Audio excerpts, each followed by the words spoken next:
Hello everybody and welcome to another knockoff review. Today I am going old school 90s style knockoffs. Today we're taking a look at three versions of an oversized Blitzwing. Now in essence it is the Blitzwing mold and it is exactly like I said, it is just kind of oversized. Now these are all different colorations. Some of them came with these additional jets and a crazy big sword.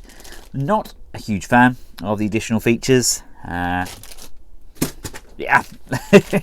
But the important thing is they all come with the proper Blitzwing sword, the missiles, and we also get the gun. Right, first off, let's take a look at the one most similar to the Blitzwing that we know and love. We have some kind of paint wear on the sides there. We do have rolling wheels, and this one actually has kind of Decepticon logos. They're not too bad, really. They're not the worst that I've seen, and we do have some stickers applied over that wing section. The head sculpt isn't bad, but the paint applications are pretty atrocious. I mean, these feel like kind of top of the dollar store range, these two. I mean, they're not awful, but they're not exactly good at all. It's a shame that the tank doesn't fire the missiles. I know that they fit in with the jet to fire, but I would have liked the tank to have the ability to fire as well. But like the original, it does slide up and down, and we do have the ability to extend and retract that turret.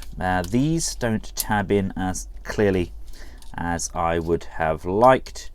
I'm not really sure why, but they do tend to come off. If we take a look at the grey version, again, this isn't painted up amazingly well, and the face, again, the painting on that is a little lackluster. This one reminds me very much more of kind of a Diaclone version of Blitzwing, done in a much more kind of military coloration. Again, we have working wheels, we have the gold on the back here, and we have the ability to extend the turret, and finally we have the tan version, or possibly the weakest of the three in my opinion. Again, we have that head sculpt and the iffish paint applications, and we have those stickers on the chest as well, but no Decepticon logos on this model.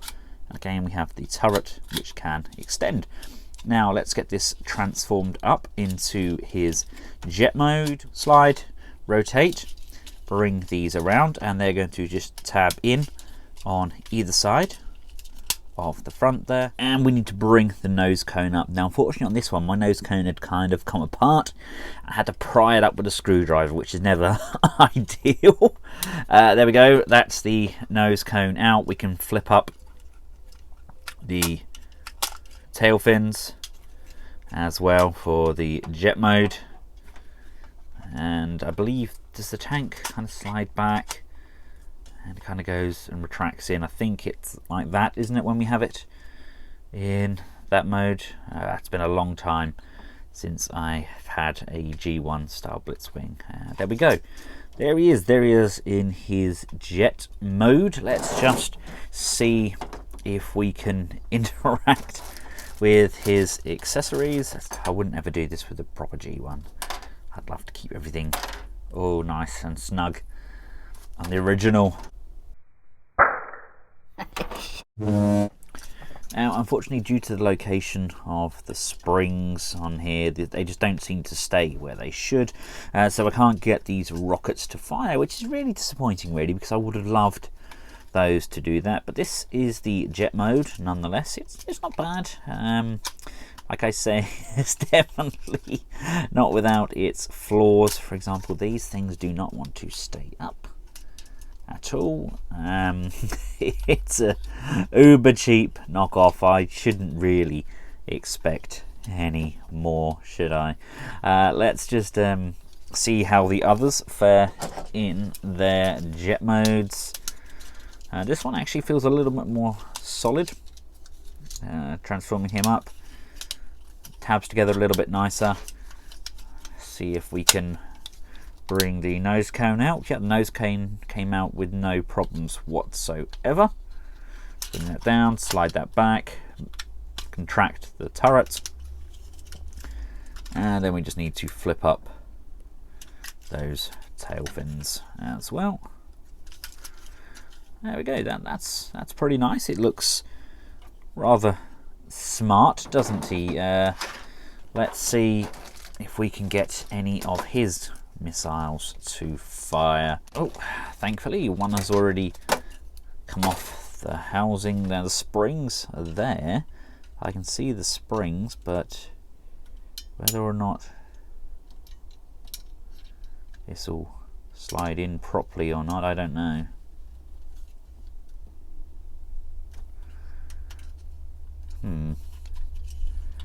It's not looking hopeful. I mean, these have been made very cheaply, and what you do, you push the missile in, and I don't think it's going to come back out.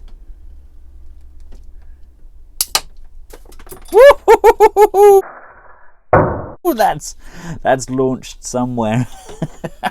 Okay, so they kind of work, but not brilliantly. Last but not least, let's go for the kind of G1 inspired version.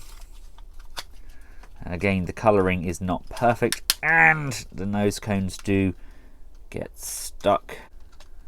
Bring that down, retract, and pull this backwards, and finally just lift up these tail fins. Oh, tail fins on this guy are very loose indeed. Oh, that's near enough fallen out of there as we speak.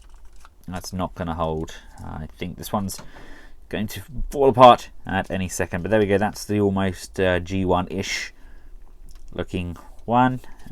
Doesn't really have that much going for it, other than the fact it kind of looks G1. Let's flip that up.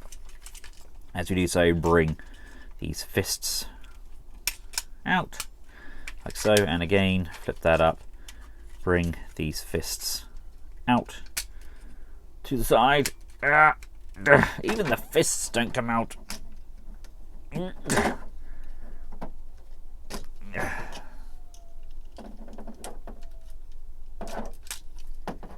Oh, there we go, there is the fists. And we can pull the legs. Do come down. But my goodness me, they are so locked in. That is not even remotely funny. Right, well, I can't get the legs off this one. The arms keep falling down. His hand's fallen off as well. Right, let's try this guy, shall we? Right, let's try again. Let's slide this down, pull the head down, slide this back up and across so it comes out behind the head. Bring these up, bring the arms and the fists out. Come on, don't get stuck. This is working much better. Yes, I know I didn't bring these sections out. I never used to open them up on my G1 toy, so I've kept them closed for these as well, but they are there and they do work. Bring that hand out, that out, bring the fist out as well. So far so good. Slide this up. Moment of truth, I'm terrified here. Right, let's see if we can. Yes, 1, 2. Oh, small things. Hey, small things. We have legs that actually work. Right, bend these arms down just slightly, a fraction, then we could see if the weapons tab into his hands. We have 1, which goes into the side, just there. A sword as well. Look at that, they have nailed it. Let's see how this guy works as well. Let's slide this down, bring this up, rotate it round, extend, and bring this up, fist out. I have a feeling that this guy may or may not, I think he might suffer the same fate as the first of the Blitzwing knockoffs. There we go. Oh, so far so good. And yes, we have feet. There we go, the feet work. Let's just bring in his weapons. Oh, I'm gutted about the G1-esque one as well. That would have been nice for him to have actually worked, but never mind. Beggars can't be choosers. These aren't going to stay down, are they? So that one fell apart. This one's going to keep falling forward. And Grey Blitzwing is champion, I think. There we go. There. Stay.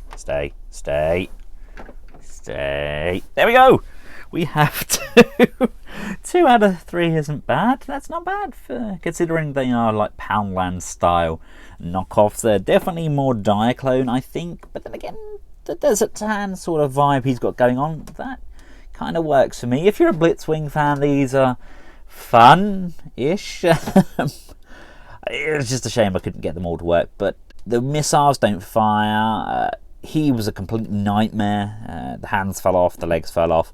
These two aren't bad, but again, they're not exactly perfect either. I personally prefer the G1 version any day. These are light, they don't have that die cast in them, and I think it's kind of one of the missing aspects.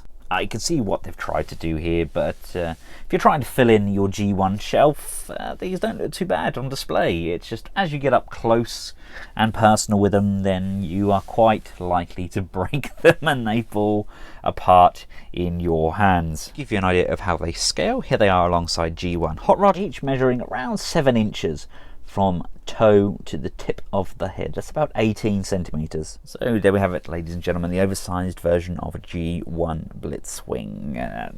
I wouldn't really recommend these to anyone unless you want some kind of G1 fodder. These two aren't bad. This, not so much. If you've enjoyed this video, feel free to give it a big thumbs up, share, and of course subscribe. If you'd like to see more of these darn awful KOs, then please let me know by leaving a comment in the comments section below. They are ruddy dreadful, but can't just review the high-end ones. We have to mention these low-end KOs as well. Until next time, from myself and the Blitzwings, thanks for watching. Goodbye.